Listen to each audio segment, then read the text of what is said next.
Hello and welcome to the Divorce to Bliss podcast. Here you will learn all things related to healing from divorce, mind, body, and spirit, so you can create a beautiful new life filled with happiness. I'm Rachel Ruby, author of Divorce to Bliss, divorce coach, speaker, and attorney, and I'm so glad you found me here. Hello and welcome to the Divorce to Bliss podcast. I'm Rachel S. Ruby, and today I'm going to be talking about the 4 truths that define your journey to bliss. Now, the first truth that I discovered when I was just starting my own journey from divorce, out of divorce and headed toward bliss, is that divorce does not make you a failure. Now, most of us are taught our whole lives that you either succeed or you fail at something. And a lot of the culture and religion and societal messages and familial messages tell us that if we leave a marriage, we are failing the marriage. And that creates a lot of friction within us, where we're struggling between, are we making the right decision or not? Having nothing to do with, are we making the right decision for us and for what we need and who we need to be so we can be happy, but instead having to do with pleasing others. I started to work on that and work on healing myself and my inner child for, realizing that if I did decide to go through this divorce, I wouldn't be a failure. And it would only matter what I thought and what I felt. So that was so important to me. I also realized through a lot of this self-discovery that the failure for me would have been in staying in a marriage in which I was unfulfilled.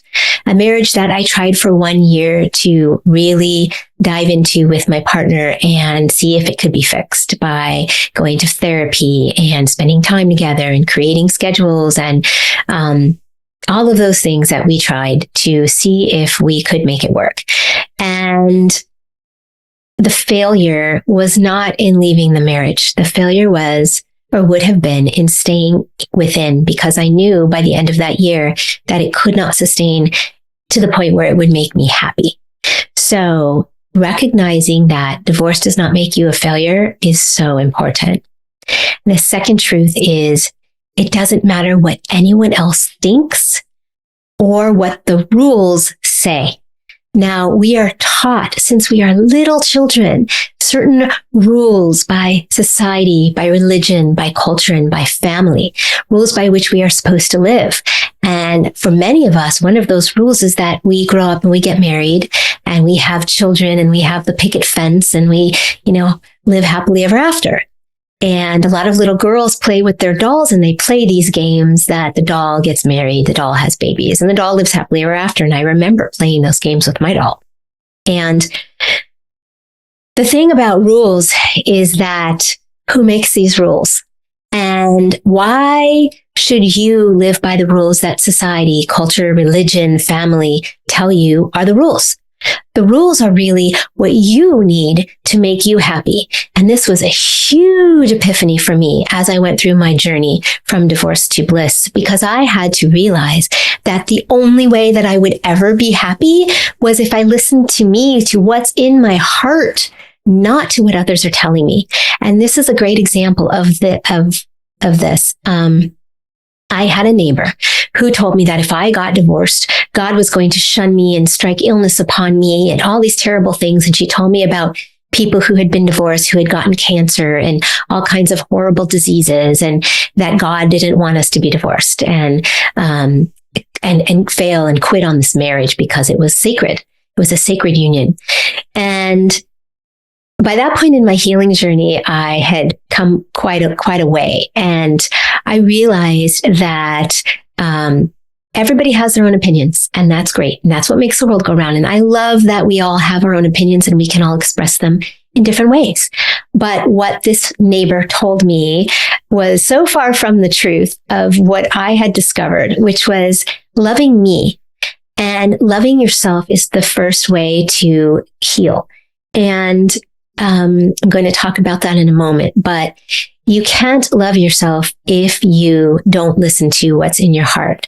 And so if you know that divorce is the only way you're going to be happy and you've made that decision, then it doesn't matter what anybody else tells you. It doesn't matter what you've been taught growing up by your family or society or culture or religion. It doesn't matter if you have people in your life who love you, who are telling you you're making the wrong decision. You're going to need to learn how to let go of some of those people, most likely, or at least put them on pause. And I talk about that in my book. And there is another podcast here that you can listen to about letting go, which will give you some more information on that.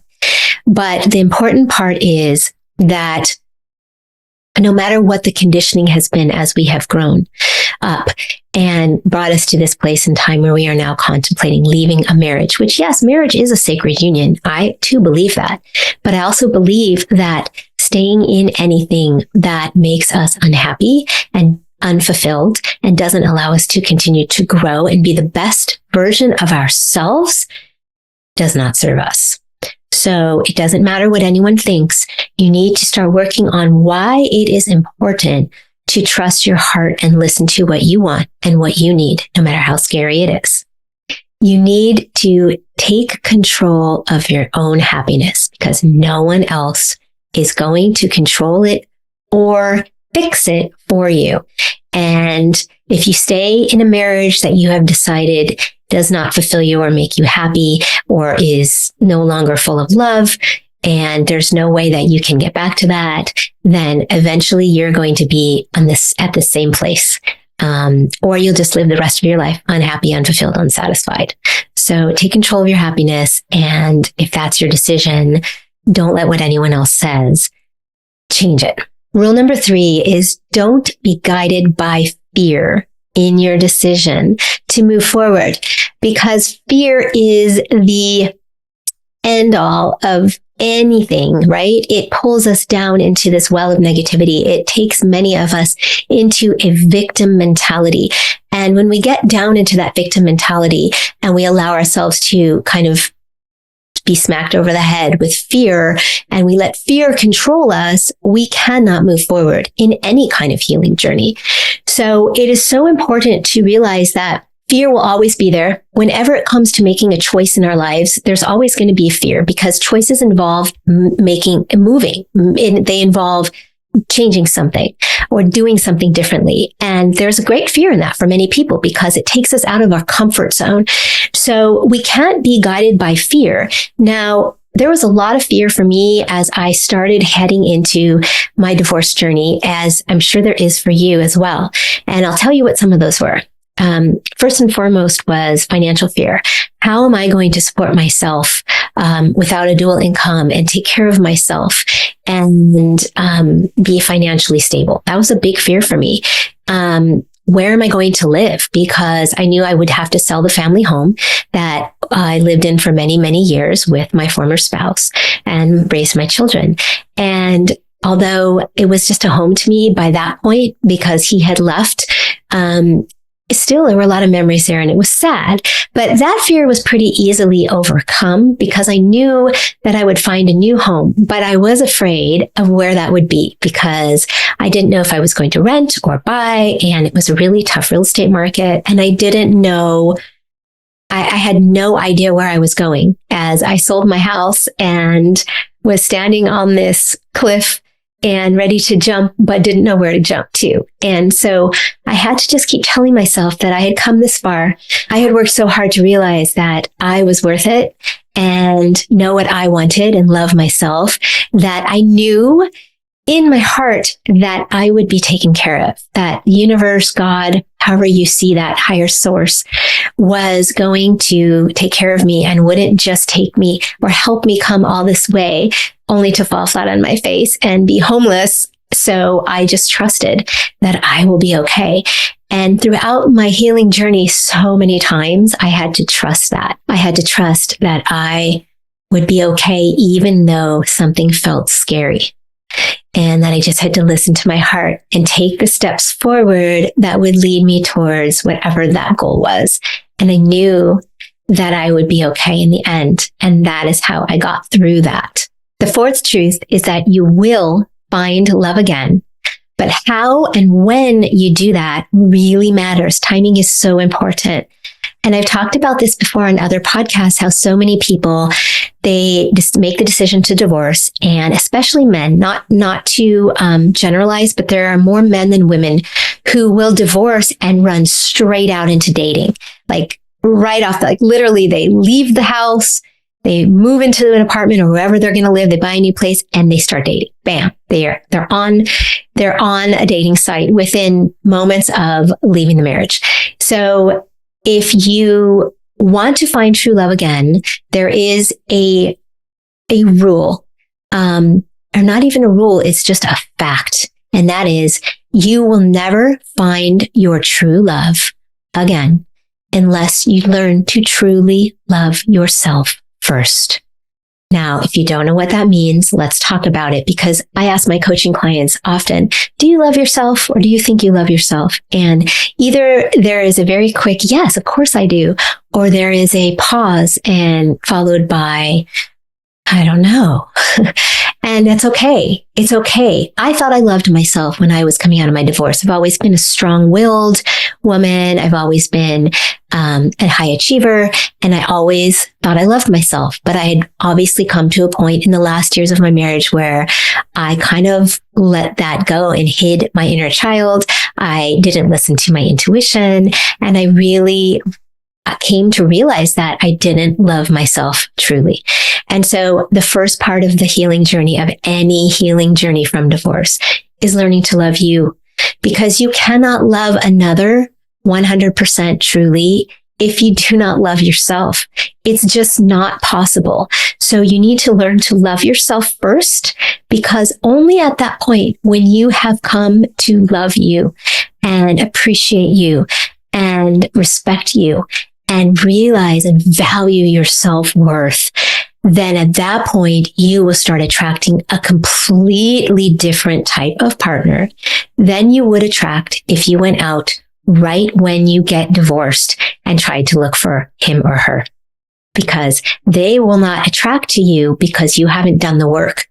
So I can honestly tell you that this is 100% true, because after I did all the healing work, I waited 2 years after my divorce to start dating.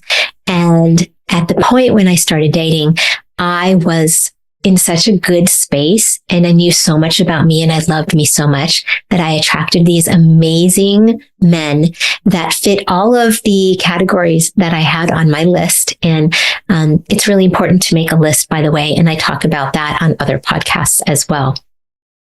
And this list really will help keep you focused, so you continue to realize your value, your self-worth, so that if you do meet somebody who has a bunch of red flags, you can immediately see them and not be pulled into the person because you are attracted to them, or because maybe they check a bunch of boxes, but there's some major things that are so important to you that they don't possess. So when you value your self-worth, you will attract a totally different partner or sets of partners that might be love match for you. Whether you use dating apps to date, because that is part of this modern world, or whether you don't use them at all, like I did, like I did not.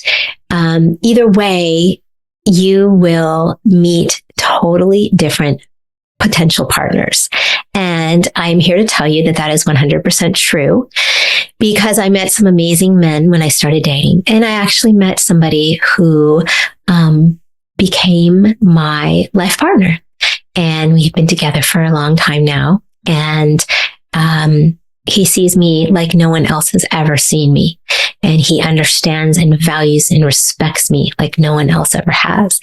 And it is the most amazing feeling to be in relationship with somebody who understands you, who sees you, who respects you, loves you, trusts you, and and vice versa. You have all those same feelings for that person. Now, every relationship, of course, is always a work in progress, and there's always going to be something that needs to be worked on. And most of that is addressed through communication. But you can't even get to that point, I promise you, until you have healed, until you have fallen in love with yourself, so that you can then attract the right kind of person who will love you like you love you. And when you get to this point and you know yourself, you will have such an amazing life, new life. So those are the 4 rules for getting to bliss as you start your healing journey. And they're the 4 main rules, of course, as I have said many times, and as you can see if you are a regular listener or watcher of my podcast, there are many different parts to healing. There are different modalities, and there are different areas that we need to focus on. And healing is such an individual journey. And if you are completely confused, lost, or maybe you've started the healing journey on your own and you're stuck and you don't know how to move forward, you probably need some help in having someone create a specifically tailored journey for you. And that's what I do as a divorce healing coach. So feel free to reach out to me. But these 4 truths are a great place to start. And I hope that your healing journey is full of wonderment and amazing self-discovery, because if you keep working, you're only going to get better. Every day we get better and better, right? And you're only going to come to a place where you are blissfully happy, and you will be able to create a new life from that happiness. So thank you for tuning in. And if you have any questions, please feel free to reach out to me. I would love to help you in your journey.